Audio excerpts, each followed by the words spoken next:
Hi guys, welcome back to Irish Footy Vlogs. Welcome back to a bit of a Premier Division review and a bit of a preview, look ahead to the fixtures of the weekend and give our predictions on those. And Billy has joined us today. Billy, what's the crack?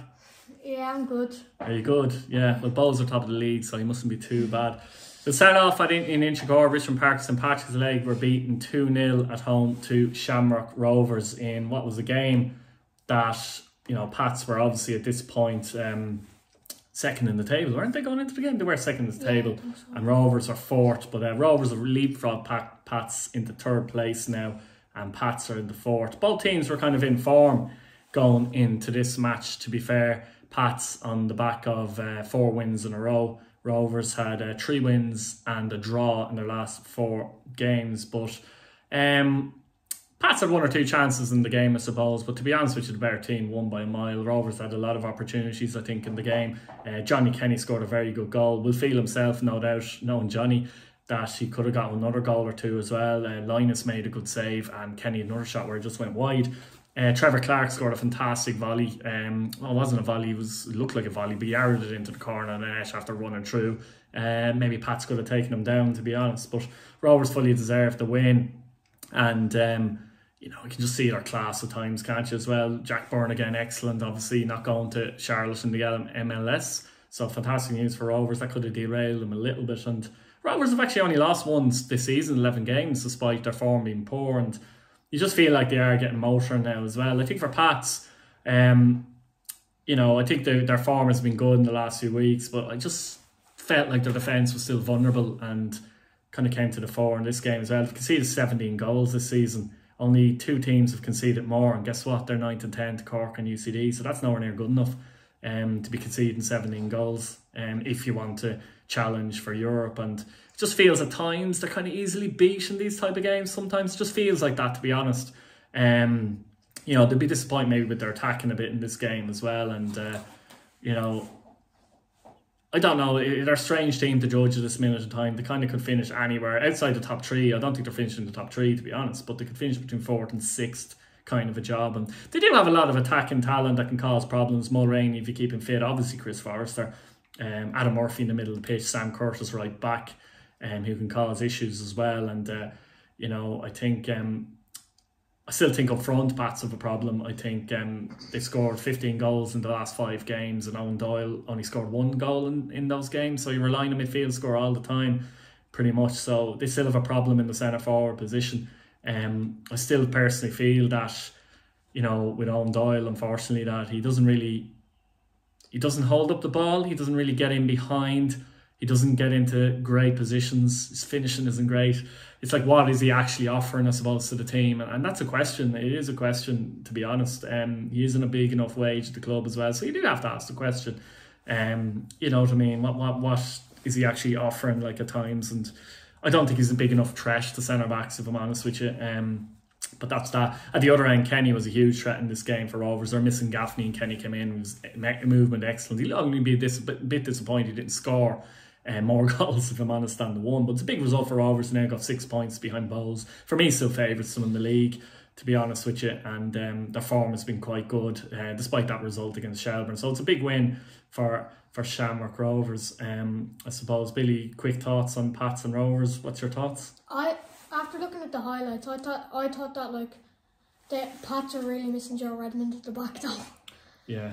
Like, the second goal that Shamrock Rovers scored, it's like they just let him run through the middle. Like, there's 4 people around him. Like, go in hard for the tackle or, like, take him down. Yeah, lack of street smarts there. So I think Redmond is a huge loss for Pats as well. But to be honest with you, they've been quite leaky defensively anyway. So without him there, they look even worse, I suppose. But they just look easy enough to score against in a general sense. They had a couple of clean sheets lately, I know, but they were against Cork and UCD. Cork did have a number of good chances in that match. So, you know, as I said, they're the only 2 teams that conceded more this season than St Pats. I suppose now we will get into... Now, this was drama. Shelbourne and Dundalk. It was. Serious drama in this match. And if Shelbourne won, Dundalk won at Tolka Park. The thing is, when you go to watch Shelbourne play or whatever, there's always drama in the matches. So there's always something there to hang on to. And who'll be the happier with this result? I don't know. I mean, Dundalk maybe in the end. I don't know. It's Dundalk are 7th in the league and 13 points, having won for 4 games. Shelburne 6th in the league and 14. They'll certainly be happier with the position they're in, Shelburne, than Dundalk. But the match itself, I mean, first of all, you had Shane Farrell send off after 10 minutes in the game. So Shelburne are down to 10 men. Essentially for the match, 80 plus minutes. How much injury time was there? 6 minutes of injury time. So essentially 90 minutes down to 10 men. If you're told you're getting a point out of that game, you're taking it all day long. Shane, I suppose, was it Keith Ward who went down? I don't know, it might be Keith Ward who went down, but look, he completely exaggerates it. But unfortunately, if you put your hands on a player, you're giving the referee an excuse, and even though it was no real aggression or malice in it, that's the way it is. And they would have been disappointed with that, but Robbie Benson steps up to take the penalty, and Conor Cairns actually makes a very good save because he's actually diving in the corner but manages to keep his hand up that he can save it, even though it's kind of in the middle of the goal. And you're wondering, does that give them a chance? And Shelburne had chances in the second half in particular. The funny thing is, Jack Moylan scores a penalty on 56 minutes. For me, can't argue it was a penalty. I do think the Dundalk one was a penalty as well, personally. Some were saying it was out the box, but watch it properly. But I think the referees got it right on both occasions, and Jack Moylan finishes with aplomb. But Shelburne had chances, at 0-0 as well, and you know what I mean. Dundalk down to or Shelburne down to 10 men. They were the team in the ascendancy. I mean, Matty Smith had a couple of very good chances, which I would say spurned. To be honest with you, one thing about Smith, sometimes I think he should score more goals. To be honest with you, there's a lot of good play in his game, but they had chances, but they were obviously going to inevitably run out of steam, and Dundalk were obviously going to come back into it at some point, and Tulloch does score a good goal on 81 minutes to give them the point. And I suppose Steve O'Donnell won't be happy the way they played against 10 men, I'll be honest.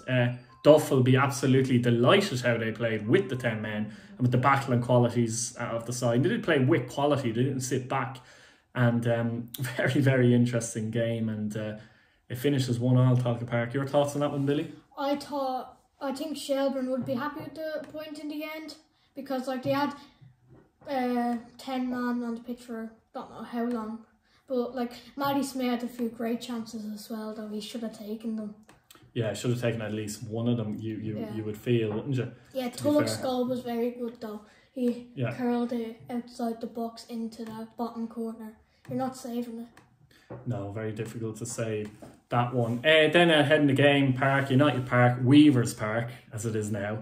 Finished Drogheda United 0, Bohemians 2, and Bohemians now are top of the league, so they are obviously in 24 points. In case you're new, he's a Bohemians fan.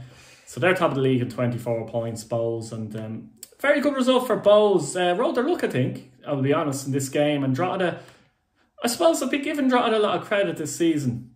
To be fair, a lot of credit this season. They deserve a lot of credit this season for the budget they've had, for an awful lot of things. I think for the budget they have, they've recruited very well, as I said before, and given them a lot of credit. But I think one thing they'd be disappointed with, and one thing that Kevin Doherty would be disappointed with, particularly at home actually, is failing to convert opportunities when they play quite well. I mean, this was like the Dundalk game a couple of weeks ago, where it was a bit of a smash and grab from Dundalk. But Kevin Doherty's seen his interview, and he is right. You can play well in a game and do things right, but ultimately, if you don't take your chances, you don't deserve an awful lot from the game. In terms of play, they probably played better than Bohemians, but Bows deserved the win, if that makes sense, because they were clinical, took their chances, and the defending from Drogheda for the Paddy Kirk goal. They'd be disappointed how easily Kirk gets in. He can take a few touches and then slam it home with his right foot, and then he takes it very well, Paddy Kirk. It's not the first time he's done that this season either. So, and that makes it 1-0, but they had a lot of chances. Freddie Draper's done well for them, but he hasn't scored yet. They had other opportunities in the game, Drogheda, to get something out of the game. And obviously at the end, they're pushed up. And look, McCabe makes a bad mistake, and McDade finishes to make it 2-0. But at that point, you know what I mean, Drogheda are pushed up trying to get the result. And, that's the only thing with them this season. They're not scoring enough goals. I've said they're better defensively this season. They're probably not as good offensively this season, to be honest with you. And how many goals have scored? Scored 8 goals in the league. Only UCD have scored less than Drogheda in the league. Conceded 12, which is very good for the teams in and around them. But a good performance by Drogheda. But I don't know what it is. It seems to be. I'm trying to think back to the Dundalk game as well, and that game against Bows, and at times they're just examples, but sometimes just a little bit more composure needed. I think a little bit more composure needed, and they score, and they let Bowles off the hook. As I said, Bowles would be delighted with this, because it was a game where they were under pressure for long periods and could have easily ended in a draw. So those kind of games that you win builds confidence and gives you great encouragement, I think. And another good win on the road for Bows, who've been very good on the road this season so far, one defeat at Shelburne, and leaves them top of the league, 5 points clear of Derry at the moment. Overall thoughts on that, Billy? I thought like Drogheda had the better chances, but the 2 chances that Bows had, they took it. Like, I thought Darren Murphy's ball in, I don't know who it was into, like, he just should have scored. Remember he got beautiful ball. Oh, it was a lovely ball. It was a lovely play by Darren Markey. Beautiful play. And it was Ryan Brennan, I think. But that was a moment of composure. I think Brennan, I'm sure he knows himself, Brennan is a good finisher though. But Ryan probably felt like, I probably had time to take a touch there, which would be a bit frustrating. But those type of things, they've had opportunities like that in games like that, and they'd be disappointed with that. If they can brush up on that, then they'll do even better, obviously. But they'll be disappointed a little bit with that. Cork City 1, Derry City 3, and big win for Derry, badly needed win for Derry, who were getting Michael Duffy back and other players back. Boyce scored from a Duffy corner, in fact, a lovely header from post. Then Michael Duffy makes it 2-0 on 52 minutes. Jimmy Cork can be disappointed with it, but it's still typical Duffy. He kind of takes a shot where you're not expecting to hit it and catches them unawares. Colin Whelan makes it 3-0 after a brilliant through ball to Graydon, whose second touch wasn't great, but they end up finds way back to Whelan, who makes it 3-0, and he'd be delighted to be off the mark and back playing. Great to see him back playing, by the way, after that bad injury. And Tunde Olabi scores a very good goal, actually, 2 minutes in injury time to make it 3-1. Is it a free kick though? Maybe it's a free kick. Not a major talking point, I guess, because it was 3-0 at the time. Maybe it was a free kick. Adam O'Reilly was probably a bit lucky not to get sent off earlier in the game as well. No, he was probably a little bit lucky to get sent off earlier in the match, around 69 minutes. But again, I don't think Derry would have been threatened much. Cork did okay at times in this game, to be fair to them. Rory Keaton caused the Derry defence a lot of issues. And they had a couple of good chances. Brian Maher made some excellent saves in this match as well, didn't he? Some really good saves. Like went full stretch. I thought that was a brilliant save. Yeah, it was a brilliant save from, it was the header, wasn't it? It was actually Rory Keating actually who headed that, and it was a brilliant save by Maher. And he made another good save later on as well. Barry Coffey should score, and he hits the bar. Funnily enough, it was a little lower. Maher might have even got touched to that, by the way. But the Cork will be happy with that way that they had chances in the match. They came up against a very good Derry team who I think are going to start to improve now with some of the players coming back into the side. And they're 5 points off Bows. They're second in the table. They'll want to improve their home form. We'll talk about that later on. But the goals they got, I mean, they'll be happy enough with them, as I mentioned before there. And they've only conceded 8 goals this season as well. Only Shelburne have conceded, themselves and Shelburne have conceded the least actually goals this season, both on 8 goals conceded. So, it's their home form where they're not scoring enough goals. But I do think with Michael Duffy back a couple of games now, that just gives them another creative edge. Colin Whelan might give them something there too, because he looked sharp, didn't he, when they come on as well. So they've a bit more attacking threat to themselves now as well, but they'd be likely just to go down to Cork and get the win, because Cork sometimes they kind of do well against the better teams as such and struggle against maybe some of the weaker teams. And at Turner's Cross, they're still not easy to beat, as Dundalk discovered a few weeks ago. But it is difficult for Cork, with second bottom of the table and 9 points, to see them be able to push on and catch a Drogheda or a Dundalk or Shelburne, whoever it is ahead of them at the moment. Though very difficult to see that happening, but they got to keep trying. And finish Cork 1, Derry City 3. Now the final game is Sligo and UCD, which was on the Saturday, and big win for Sligo, because it pushes them up suddenly now into the European conversation. This could change every week either way. Like, they're only a point behind Pats, 2 behind Rovers, Shamrock Rovers that is, and they'll be very happy with this win, because these are the type of games sometimes the Sligo drop points in, actually, to be fair. But pretty much dominant in this game. I know UCD got it back to 2-1 at one point. But Sligo had most of the chances. Mata scores after 5 minutes after Keane Barlow corner. Again, very good header by Mata. 7 goals in the league, top score. Very good in the air. He's not the tallest. Very good in the air though. Hartman with a lovely goal in 26 minutes. Lovely 1-2 with Barlow. And lovely little finish, wasn't it, to make it 2-0. But Dingman scores, pulls one back right in 45, so that leaves the question open. It took until the 76th minute for Hartman. Good skill, took a deflection, I think, to make it 3-1 and finish the game. But really, they were good value for this win. And in reality, they probably should have won by more, Sligo. But they perform well. They can play well at times, Sligo. They can be very good at times. As I said, sometimes I feel like they need to go behind to start playing well. That's happened quite a few of them this times this season. But I think they'll be reasonably happy with the start. They'll be happy with the result. As I said, they played quite well in the game, actually, and could have had more goals. And, you know, if they can get Matt and Hartman clicking consistently, not that Matt isn't scoring consistently, but you know what I mean, these players, Levac maybe as well, who I think he was on the bench for this particular game and came on, but they do have threat in attack. They do have threat in attack. I think they could have defended a little bit better this season overall though, for the players they have. Pinaker and, for example, Mahan at the back. Finnerty's come in a few times as well, but it's a good result for them. UCD be a bit disappointed. Obviously, rooted at the moment on 5 points, and it's difficult to see them get out of it. You know, they'd be looking at Cork really, won't they, and hoping that they can just keep tabs of Cork, and if they can get a playoff place again, that has to be the aim.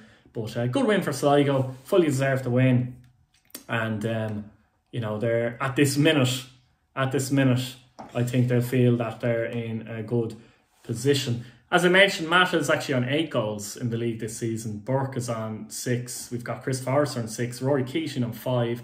And McInnes on 4. It's interesting because Bohemian's top scorer at the top of the league is Jordan Flores on 3 goals, which is interesting as well. Maybe that's something Bohs might have to improve if they were to go on and challenge. But yeah, interesting stuff there. We'll look at now some of the... What are your thoughts on that very quickly, Billy? Do you want to talk about the top scorers or anything like that there while I'm moving this along? Max Mata is actually... He's good at heading the ball, actually, I think. I think he will end top goal scorer. I don't know what you think, but I think he'll end up top goal scorer. Yeah, I think he's a good chance because a lot of the other teams, like, you know, Burke could be in and out of Shamrock Rovers and that, and they've got other players like Gaffney and players like that to tune. Obviously Johnny Kenny's another one as well, so Mata, he's well on his way, that's for sure. And you know, he could score lots of type of goals, tap-ins, headers, etc. But we look at the games coming up at the weekend as well, and are they all on Friday night? I think they're all on Friday night as well. They are all on Friday night, and we'll start off the Brandywell, where Derry City plays St Patrick's Athletic, and Derry City haven't won their last 4 home games, and a lot of that has been down to not being able to break down the opposition. They've struggled with that. Duffy's back. Whelan could come into contention. And Pats are fairly poor at the back. As I said, only Cork and UCD. I can't see Pats going there and playing a containment game. You know what I mean? Which probably is a good thing against Derry at Brandywell because it frustrates them. I don't think Pats are capable of doing that. That's not to say the Pats aren't capable of going to get a result. But I don't think Pats are going to go and nick it 1-0 at the Brandywell if they're going to get a result. You know, that kind of way. Derry are definitely due a win at home. It's a strange one because Pats are better than some of the teams that they actually played. But this, in a strange way, might be an easier fixture for Derry, for example. I think Pats are better than Shelburne. But I think Shelburne might be a more difficult team to break down at the Brandywell. You know, that kind of way than Pats. So, Pats, yeah, I mean...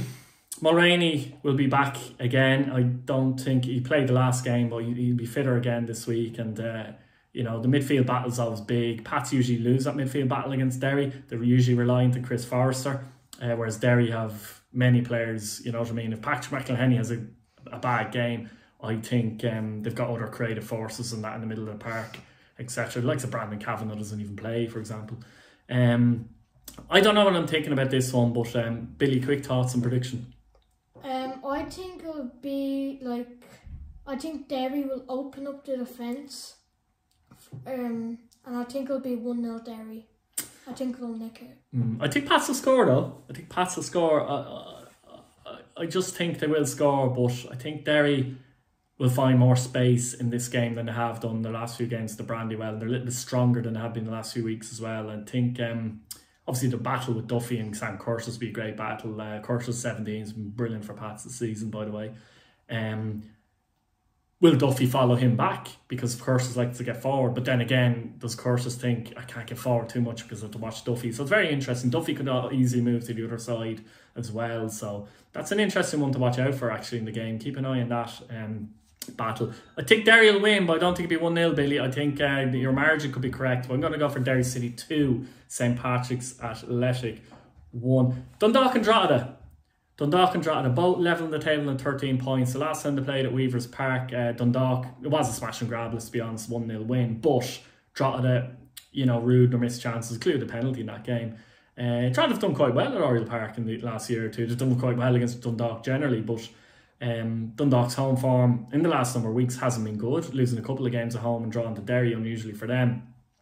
This is an interesting game. Drogheda, funnily enough, have been better as such away from home so far this season. No doubt they'll want to change that frustrating result that they had against Dundalk. Dundalk will feel like they need to play better than they have in the last few weeks. They weren't too bad against Derry, to be honest with you, but they haven't picked up wins. They need to get Hoopman back in there. Tulloch looks like an exciting player and he'll have to be watched. He does some good things. Maybe not defensively as good, but he does some good things, Tulloch. And again, the midfield battle is going to be important in this game. You have your Bensons, you have your Alfie Lewises, you have your Gary Deegans, etc. there, and Darren Markey between the lines for Drogheda. So interesting game. I think Drogheda's defence, as I said, has generally been quite good. They'll come into this game hoping to keep it tight and cause problems to Dundalk. Tough one to judge, Billy. Very hard, I think. I'm gonna go with another 1-0. 1-0 to Drogheda. 1-0 to the away side, the Boynesiders. Loud derby obviously as well. I don't think I needed to say that, but I'll say it anyway. I'm going to go against you here. I think it might be a draw. I'll go for a 1-1 draw. Shelbourne, Cork City, Talca Park. Has to be drama, doesn't there? Shane Farrell will be out for this game after his red card in the game against who were they playing? Dundalk. Thank you very much. Good, you were on hand there. I'd completely forgotten. But yeah, I mean, look, this is a game, like, Shelbourne are one of the closer teams in the table to Cork. Cork will lost at home to Shelbourne earlier on in the season 2-0 at Turner's Cross. So these are the games they have to target, certainly not to lose. If they want to get out of ninth, do you know what I mean? If this is their thought to get out of ninth, these are games that have to be, they certainly can't be losing them, that's for sure. Shelbourne are, I don't know, between a rock and a hard place, like a lot of teams. If you're a Shelbourne fan, you're kind of going, can we sneak up and maybe qualify for Europe? And other Shelbourne fans are probably saying, once we don't finish inside the bottom two.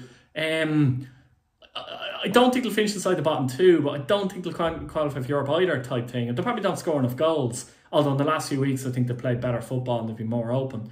Because I do like how they play in that at times. You know what I mean? With Moylan and Matty Smith and that, with the movement and the quality they can bring. It's interesting watching that. So they should be confident enough to play Cork at home. Cork, defensively, can't be got at. There's no doubt about that. I think they were very good defensively in the first division, but this is a step up this season, and I don't think they've improved that. In fact, they're probably slightly worse with Harrington gone, the goalkeeper, so than they were even in the first division. So Shelbourne, you just think once they play with a bit of attitude, the only thing is sometimes with Shelbourne, when they play teams that like UCD or whatever, they think they should be beating them. Their performances dip, so that will give Cork hope in this game. But I do think Shelbourne might nick this one. Billy? I think it'll be 2-1 to Shelbourne. I'll go 1-0 Shelbourne. Now UCD and Bowes, this is top against bottom in Belfield. The last time they met, actually, Bowes struggled and just about beat them 2-1. They got a bit of a fright, so but I suppose if Bowes want to kind of keep going, this is a game they have to win. Is there a chance they don't win it? Of course there's a chance they don't win it, but it's hard to see the way they're playing at the moment. They're playing with great belief, you see, and strength, and I think Declan Devine is doing his getting the best out of the players he has job. I think they're playing well in a lot of areas. The pitch generally quite good defensively. Last few weeks a bit iffy defensively, you have to say. The Pats game and even the Drogheda game, a bit iffy defensively. But their midfield, as I said, has been quite strong. I think McDonald's come in being industrious in there. Buckley gives them a bit of leadership. They've got options like James Clark, young McManus. So they've got good options there. I really like James Clark. I think he's a really good player.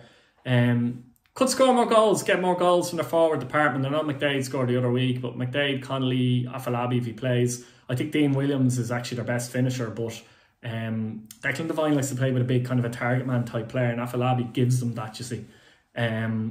So Williams can take advantage in space, to be honest. But with UCD, I think Kieran Behan has been their biggest threat this season. Mark Dignam is a good player as well, but they'll be missing Sam Todd at the back big time, his leadership. They can't afford to be missing players of that through injury. And it's difficult to see UCD get something out of the game. You never know, but Billy, how do you see that one? I'm going to say it's going to be 2-1 again. To Bowls, obviously. Bowls. Yeah. So 2-1 Bowls. I'll go another 2-0 for Bowls like they did against Drogheda, but more comfortable obviously than the Drogheda game, I think. Shamrock Rovers, the Battle of the Rovers is Shamrock Rovers, the Sligo Rovers, the Tallaght Stadium, and Shamrock Rovers just want to keep going, don't they? They'd be delighted with the news that Jack Byrne is staying because he's been playing really well and he's fit. Pico Lopez is now back. Gaffney might be back for this one. If not, Johnny Kenny has been excellent in the games, other games anyway. His movement's brilliant, I think. Not that Gaffney's isn't either, by the way. But the array of options, Graham Burke, they're starting to tick now as well. They're starting to come together and gel as a unit again after that early start, which shook them a little bit. But they're still not at their best at times. And I think the game against Shelbourne showed that. And Sligo will look to that the game against Shelbourne from their point of view, because they got players who can hurt Shamrock Rovers in attack. Obviously, Mata and Hartman were mentioned earlier on. You know, but I just think there's a big gap of quality in the midfield. I think with Shamrock Rovers, you know, obviously Jack Byrne. Even apart from that, you've got Gary O'Neill who'll likely play in there as well. Maybe Richie Towell play. Poom is a good player. Sligo, you know, Bulger brings a lot of experience. Not the player he was, I don't think, because of injury and age really, but brings a lot of experience. Moran's a good player, but I just think Shamrock Rovers in midfield will dominate the game. So Sligo Rovers' best opportunities to hit them in the counter-attack, they'll have to be clinical, but they'll also have to defend their box quite well as well. Billy? I think it will be 3-1 Shamrock Rovers. 3-1, not a bad shout. I'll join you. I'll go 3-1 Shamrock Rovers as well. So, guys, let us know what you think in the comments on the games last weekend. Any talking points you'd like to talk about. Give us a few predictions this weekend. Subscribe to the channel. And what else? Bye.